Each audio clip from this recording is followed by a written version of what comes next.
We've seen chaos at the border into Zimbabwe. Truck drivers and motorists have been stuck there for days in queues that stretch for kilometers in both directions. Many have even considered abandoning their attempts, and one person has died while waiting in the queue. Well, eNCA's Siphamandla Goge joins me now from Musina in Limpopo. He's been in that queue as well. A very good morning to you. I understand you've actually been living the experience of all of those people in that queue. And last we spoke to you about an hour ago, we heard from some people in the queue.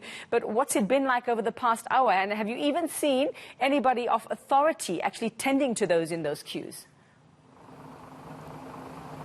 It's getting worse minute by minute, hour by hour, day by day. I can tell you that traffic authorities have just told us that it will take weeks to clear this traffic jam. They say some people will be spending their Christmas day in this traffic jam that my colleague Teboho will be showing you now. What you are seeing now are the buses, because traffic authorities are trying to isolate trucks, buses, taxis and private cars so that they will be able to deal and to control this traffic jam successfully, because they have been struggling for days. Some people have spent more than a week already here, and it's getting worse. Let me tell you that I've seen some people walking from Musina to the Beitbridge border post. Now, that's a 15-kilometer walk. When I asked some of them why are they deciding to abandon their vehicles or their buses and taxis to walk, they say, well, they don't have a choice. They've been stuck here for days. They'd rather make that long walk to the border post. Let me tell you that security is tight here. Since we got here, we have seen a heavy deployment of police and soldiers, because this is really very chaotic, if I can put it like that. And some people have said this is a security threat. So that's why you are seeing police here and soldiers, because this is one of the busiest border posts, not only between South Africa and Zimbabwe, but across the African continent. It's not only used by South Africans and Zimbabweans, but Zambians, Malawans and Mozambicans use the very same border post. And I can tell you that it's been very chaotic. We don't have official confirmation of what I'm about to say, but it is safe to say that we as eNCA crew yesterday saw 2 people dying who were part of this long queue. Now, those who were traveling with them said they have been on the road for days.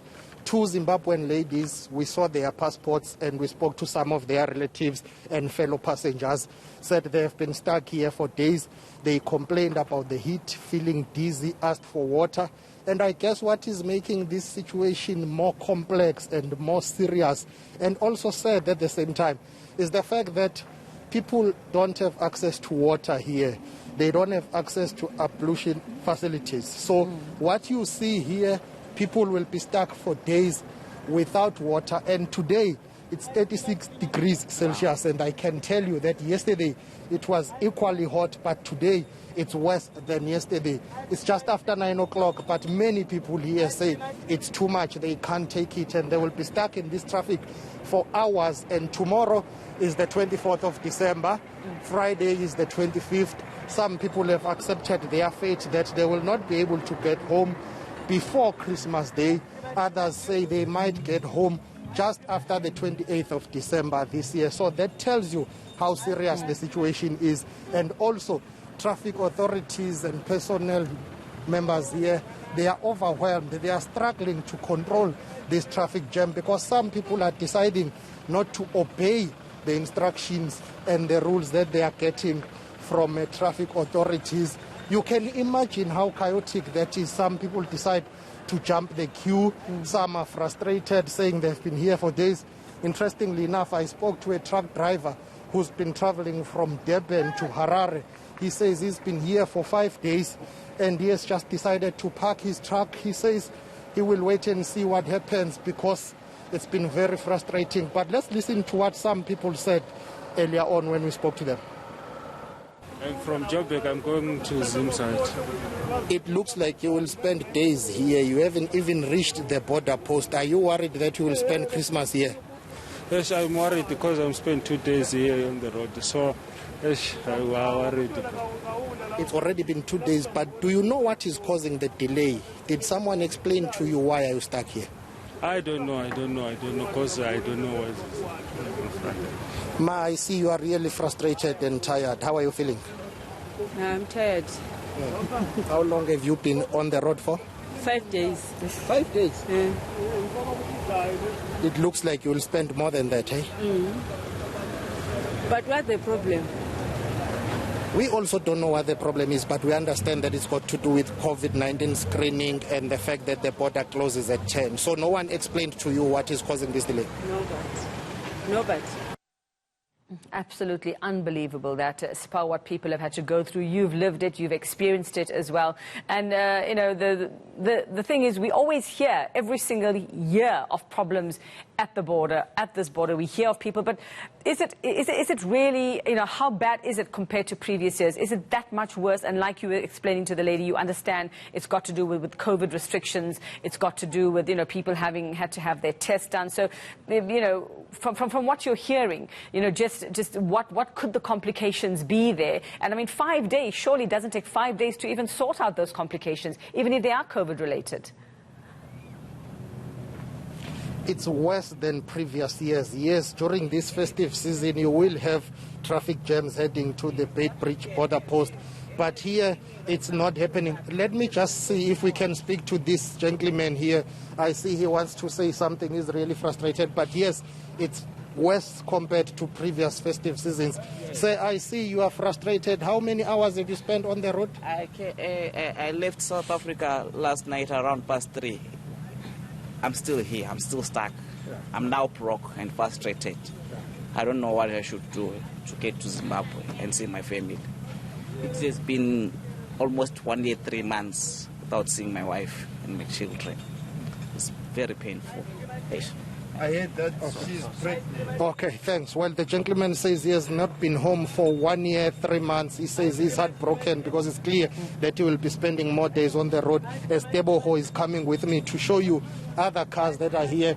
On my right, if Teboho can show you, some of the trucks have just decided to park, and because they don't have anywhere to go, it's traffic jam everywhere you go. So it's worse than previous years. And some people we spoke to yesterday, we went to the border post. Now we are halfway from Musina to the border post. We had to walk for 9 kilometers yesterday.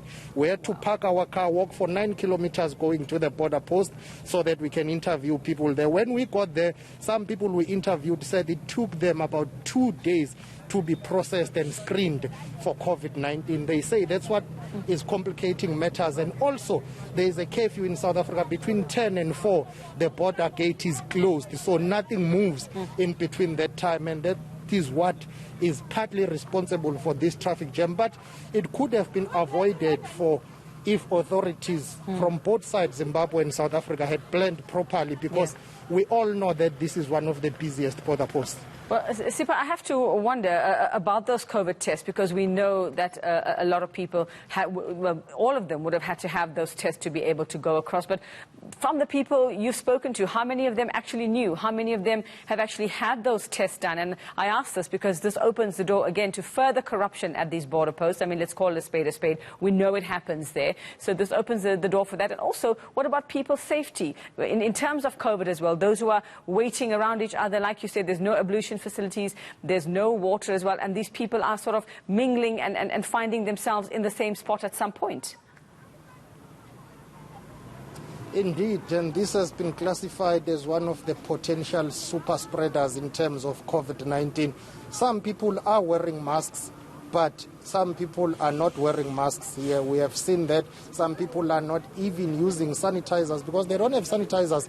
They've asked us a very interesting question to say, if we don't have water to drink, do you think we'll be able to afford to get sanitizers? So in terms of COVID-19 complications, this has got a huge potential of being a super spreader, because at night people gather together because they are trying to avoid being exposed to crime. We have seen police officers, but you can't deploy police officers for 15 kilometers from Musina to the Beitbridge border post. So that's why it gets really complicated. One guy yesterday told us that he went to Zimbabwe when he was supposed to come back with his papers, with his test for COVID-19.